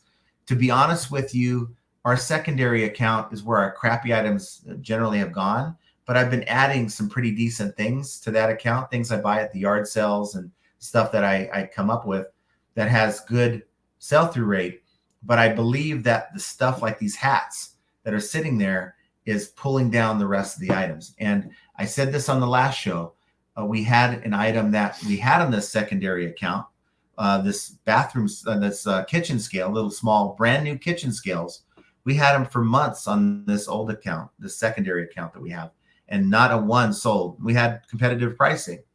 Moved them to my main account back in January, and we're almost sold out of them. So how did that happen? I mean, same price point, same photos, same listing. And I'm a firm believer. So the idea is why sit back and wait for these hats to sell if it's pulling down the rest of the stuff that I'm listing? So at some point, you got to just cut ties.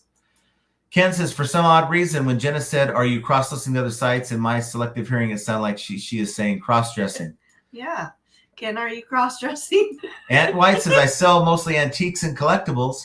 Holding on to something until the right buyer comes along is part of the game for me. And that's going to happen because you really don't have stuff that has a lot of competition for that exact same item. You probably have very unique stuff. Now, you might have a lamp that's an antique, and you're competing with all the other antique lamps, and that buyer is looking for that unique one that looks like the one that they're looking for. And so if your business model is for long tooth items, then make it work for you. Certainly not saying that's a bad thing, but I really believe that the long tooth items that you have in your account will hold back the rest of your store. And I've seen it myself. There's no explanation why I can have 30 scales that are almost sold out, but I couldn't sell one on the other account. Hustle Magnet says, John, by recent experience, eBay should do something to inactive accounts that still make sales. That could be dangerous for new eBay shoppers. I made a rookie mistake without doing research. Yeah, because of that inactive account doesn't realize they even have a sale. Yeah. It's like you're not getting your item for a while, and someone that just left, maybe they went to go work full time. They're doing this part time. They look at it every week. It's not going to deliver the kind of experience that eBay wants for their buyers. Christ's Watchman says, new to the game, what do you do when you can't find an item, even with Google Lens? So this happened to us when we had a lot of those old vintage military patches. And there's been many times, and I'd sit here. This is why I kind of say jokingly that if you're a reseller, you got to be like a detective. I mean, you're a detective. You're trying to determine who you're selling to, what you're selling, all these different things that you got to do investigation on.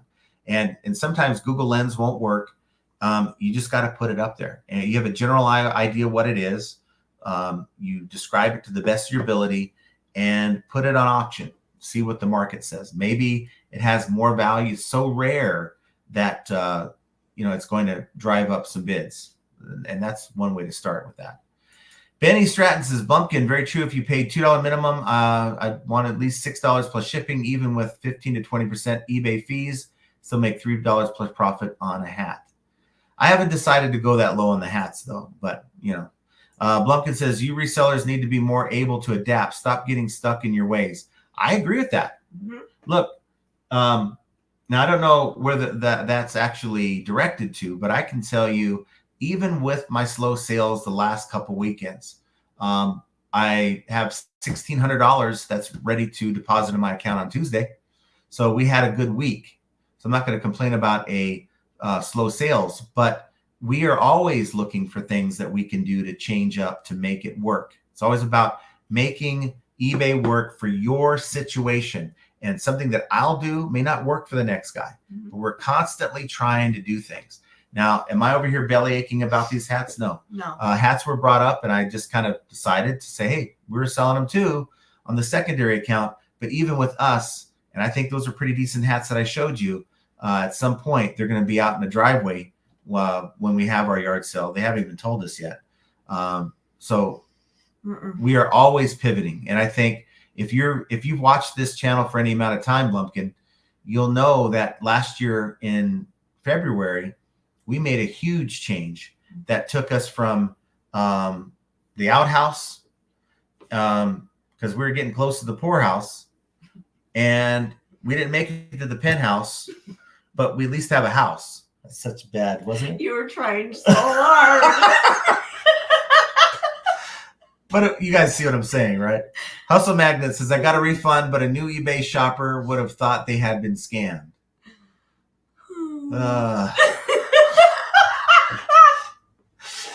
Guys, I try, right? And it's on the fly, right? I'm not sitting here going freestyle rapping at you or anything like that. You really tried. I really thought I was nailing it. And I'm like, well, we haven't made the penthouse yet. Bumpkin says, no one wants marked up junk. Look for good, profitable things. I agree with that. We agree with that. And we do that. Bumpkin, that's what we preach on this channel. Just because we have one tub of you should see the Stuff. hate in the comments that I get, or other channels that attack me because they think I'm disparaging their stuff.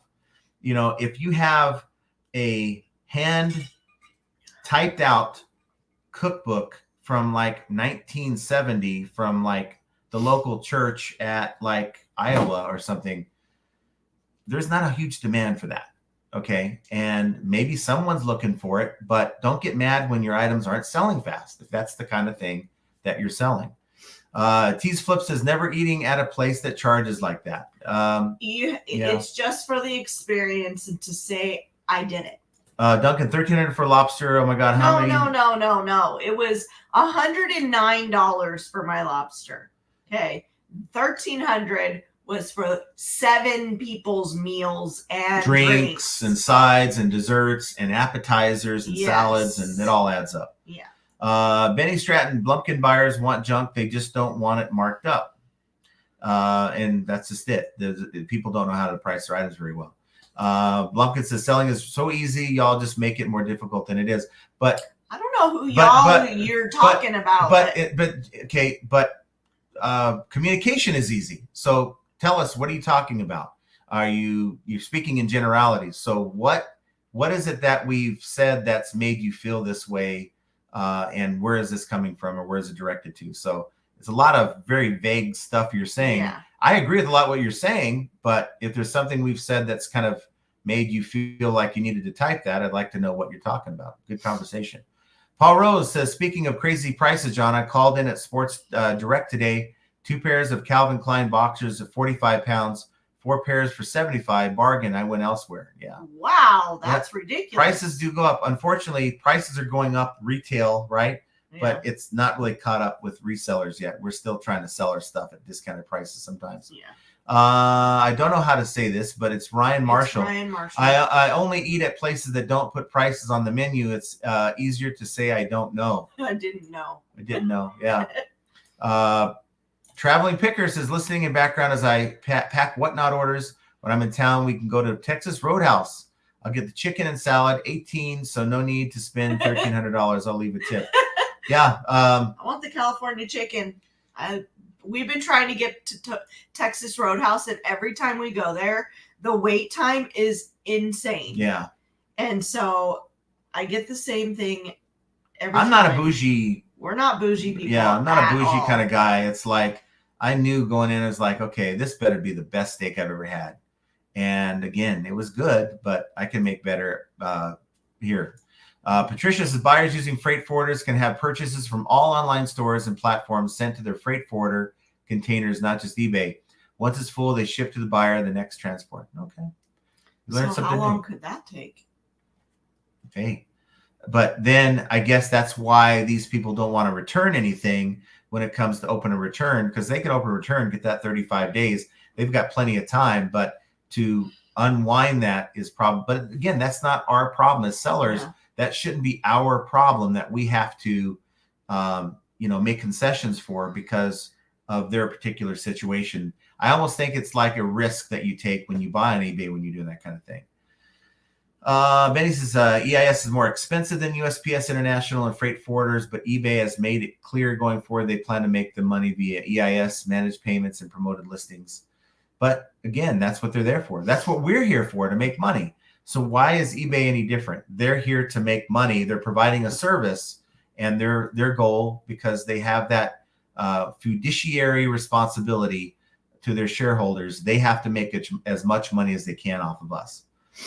Alan says, hey folks, I posted a question 3 parts above. Yeah, hopefully you got my answer. Hopefully others have answered. He thanked you for it. Christine Anderson, hey, sorry I'm late. Is anyone having difficulties uploading photos on the app, iOS and Apple? No, I did have on before we went live, I had some listings and I uploaded to the PC like 6 photos, and the 6th one was spinning. Of course, I waited, nothing happened. I refreshed, and it showed all the work that I had done was reversed. So I had to go back and do it again. It's kind of annoying. And speaking of eBay problems, has anyone gone in and tried the feature that they just implemented last week, where you can go in and have all your offers sent automated through marketing, and then it's under let's see, it's under offers. No, it's, let me get to it real quick if I can. Why is it stuck here? It's under marketing and buyer groups, and then you go down, it says send automated offers, and I tried setting that up. I had it set up twice, and it sent 5 offers and stopped, and then it accumulated a bunch of offers in my to-do list. So I'm like, it's not working. So I sent a bunch of offers, and then I deleted that, and I redid one, and it never sent an offer, and a bunch of offers piled up again that I woke up to. So I turned it off. So anybody else having that problem where automated offers, you're setting it up and it just doesn't work for you? Did you do it on my account? Did not do it on your account. Hat D says, I had a freight forward company try to say they did not get the item. They wanted a refund. Told them, no, I can see it's delivered, and basically told them to stop scamming me. Never heard anymore. Right. Mm-hmm. That's all that is required, that it arrives to where you were supposed to ship it to. Yep. Lisa Nia, don't y'all use Pirate Ship for international under 4 pounds? I've used them for 5 years now for 99% of my shipping. They have been excellent. Even refunded me a few times that it wasn't their fault. I use them to ship my family in New Zealand all the time. We do have a international policy set up through Pirate Ship, international shipping. But when the buyer selects domestic and works with the freight forwarder, that's out of our control. We just get the order, and it tells us to ship it to that buyer. And there's usually a number next to their name. That's also another way you can identify them. Benny says, John, about freight forwarders, that is how I do it. If there are numbers in the address, it's a freight forwarder. Plus, there's only select address, Miami, Oregon, Delaware. It's very easy. But this one was Texas. And I forgot the name of the freight forwarding service because I had pulled it up. And I'm like, oh, that's interesting. But yeah, also Texas. Let's see. And I am skipping a little bit through here because we have like 10 minutes before we're going to go for the evening. But let's see what else we have. Bearded clam picker. Bearded clam picker. Are you guys being for real? Hello from Pismo Beach. I mean, we're welcome if you are who you say you are. I mean, you gotta respect all the bearded of a sudden, clam. a lot of bearded whatnotters are coming in. No, if that was a troll, it would have said moist bearded clam. There was a moist but beard. I know, but it's all like, Lisa, am I the only one who hates appointments now? So spoiled with schedules, I get so mad I have to be somewhere. Yes, I don't like it either. Benny says, so based on the value-added resource article with the new owner of the Bonanza, they're doing something eBay is not doing, everything they can to bring buyers. It's a great read if interested, future Bonanza. Yeah, I'm interested. But again, I'm never going to take them seriously until they can implement an app. The clam says, I respectfully disagree with the delete laws comparison. Listen to John. Okay, you guys got me like, who's delete laws? LAWZ. You put WS. No, that's WZ. I don't want to show him. I don't look like that guy. Oh God.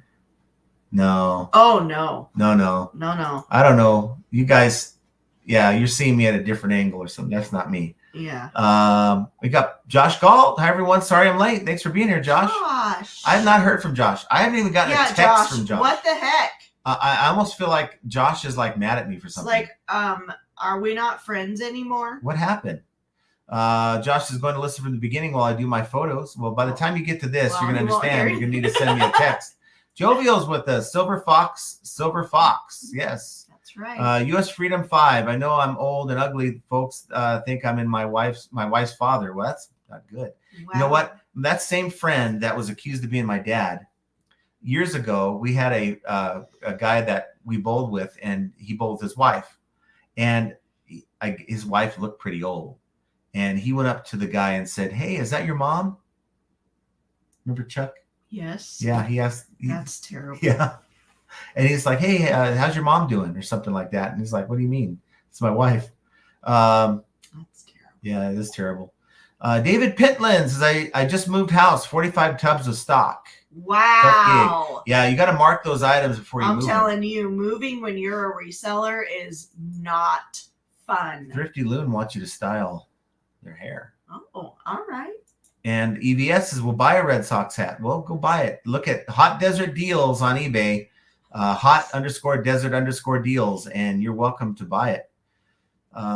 Joey says, Jenna has wedding hair. Every time she styles her hair, it looks like she's going to a wedding. This is called a messy bun, Miss Jovial. Lisa says, my mom is 85. This in a bun.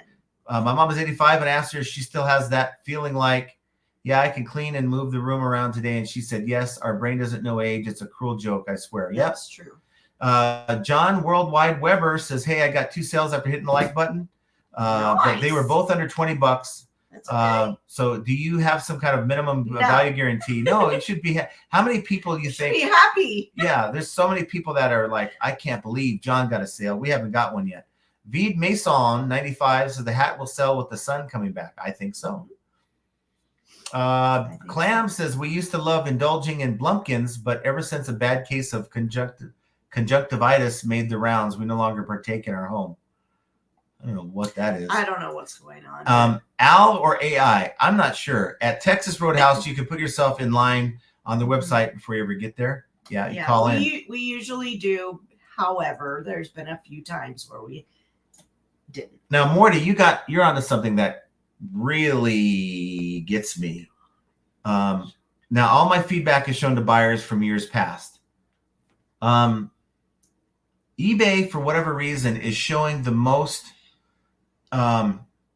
Like they're showing the buyers that are looking at my items in my listings on the app. They're showing like feedback from 6 months ago where someone felt the need, like, wow, we got the item and we had a problem with it and the buyer took care of us. Great experience, right? But it's like, that's all you're showing these buyers. They're going to think that's all I sell is stuff that doesn't work. So it's like they've chosen the worst, best feedback to show. And it's like they should give us the ability to choose what feedback we want our buyers to see.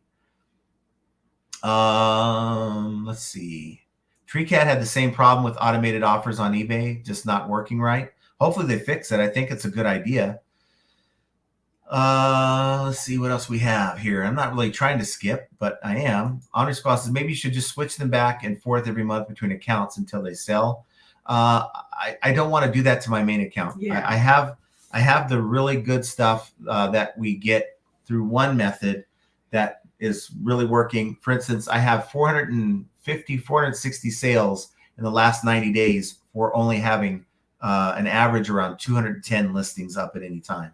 That's a great ratio, and I don't want to screw that up because I put everything in that account into that account in January, and my sales in January of this year kind of just died. So I jumped away from that, put everything back in the old store. That wasn't what I deemed to be a higher sell-through rate type of item or a higher ASP type of item, and that's what's worked for us so far. Let's see. Anything else here? No One Design says hot as in Haute, Haute, not hot. It must be the same, some Vegas thing. That's her thing. It's hot. Benny's drinking a Dr. Pepper, and I'm trying to get away from Dr. Peppers, by the way. That shirt has Bearded to go. Claim Picker says Haute as in Haute Couture or Terry Hot or Terry White or Terry Hot, whatever. Columbia House, what we serve is you. Interesting. Ping says, I dislike eBay is showing the most relevant feedback. I keep changing it to recent to read these. I almost said moist because I've been reading it all day. I keep changing it to recent to read these those feedbacks. Yeah, I don't like what they're doing. They should give the seller the opportunity to choose what because it's like having a brick and mortar store and the landlord saying, well, I want to show this sale that you have on your window. No, you as the owner of the store, you don't get to choose what sales you put in your window. We get to say what we want you to show in your window kind of thing. And it's like, I don't like that at all. Drummer, making the best of looking old. I guess I fall in that category. U.S. Freedom 5 says, cha-ching, yes. And Art by Axe says, moist picker, LOL. And I think if you guys hit the like button, I think we're at the end of our rope. So it's almost at 2 hours. It's amazing how we can kind of hit that number 2 hours without going way over or way under. So we're pretty consistent, even though I do sometimes skip, but I can tell you, I really didn't do that here. There wasn't a lot of comments that I skipped that were relevant to the conversation. So want to thank you guys for being here as always. It's something that we look forward to. If this wasn't something that wasn't important to us, she wouldn't be here the way she's feeling. So want to thank you guys. And just know that bad buyers exist out there. Bad buyers are going to try to shake you down as a seller. If you sell enough items, you're going to get that buyer that receives the item in good working order, but because there's a chance that you're going to cave in to give them a partial refund, they're going to try to get it from you. And collectively as sellers, we have to stick by the notion that we're going to follow the eBay return process and don't cave in to a buyer's demands for their money back or partial money back. Only reserve that for when you make a mistake and offer that as a remedy when the buyer has never offered it or asked for it. And when it's warranted, don't just hand it out like candy. This is how we make money, guys. And if we train our buyers to follow eBay policy, it's going to help every buyer down the road and curtail a lot of this crap that's going on. So hopefully you guys don't have to deal with these kind of buyers that I did. I dealt with this guy, and you don't have any problems going forward. But dealing with bad buyers is yet another example of how flipping ain't easy. And I want you guys to have a great rest of your week, and we will see you guys on Friday. Take care, everyone.